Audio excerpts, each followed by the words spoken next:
কোনো বাহ্যিক গুৰুৱে, কোনো বাহ্যিক মিত্ৰই, কোনো বাহ্যিক গ্ৰন্থই, কোনো বাহ্যিক জ্ঞানে একো সাৰ্থক কৰিব নোৱাৰে আত্মজ্ঞানৰ ক্ষেত্ৰত, সত্যস্থ হোৱাৰ ক্ষেত্ৰত।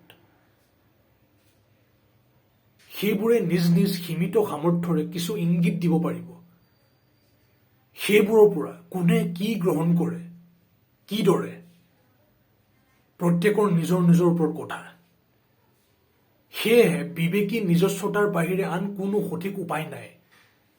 কাৰণ বিবেকী নিজস্বতাৰ ওপৰত ভিত্তি কৰিহে মানুহ হিচাপে নিৰ্ণয় ল'ব লাগিব আমি যে বাহ্যিক জগতৰ আৰু আন্তৰিক জগতৰ বিভিন্ন প্ৰভাৱক কিদৰে চালি জাৰি চাই সেইবোৰৰ পৰা কি গ্ৰহণ কৰি কি এৰি আত্মজ্ঞানৰ যাত্ৰা চলাই যাওঁ আমি, যাতে ক্ৰমান্বয়ে বিবেকী নিজস্বতাৰো সীমাবদ্ধতাক চিনি পায়, সাক্ষিত্বত লীন হৈ সমগ্ৰ সংসাৰক মিথ্যা বুলি জানি সত্যস্থ হ'ব পাৰোঁ আমি।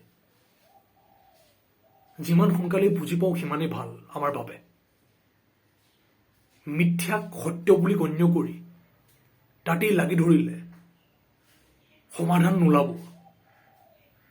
সত্য বুলি ভাবি থকাবোৰক চালি জাৰি চাই সেইবোৰ সত্য হয় নে মিথ্যা হয় বুজিব লাগিব আমি বিবেকী নিজস্বতাৰ ভিত্তিত, যাতে সেই বিবেকী নিজস্বতাৰ ভিত্তিতেই, সেই বিবেকী নিজস্বতাৰ জৰিয়তেই ক্ৰমান্বয়ে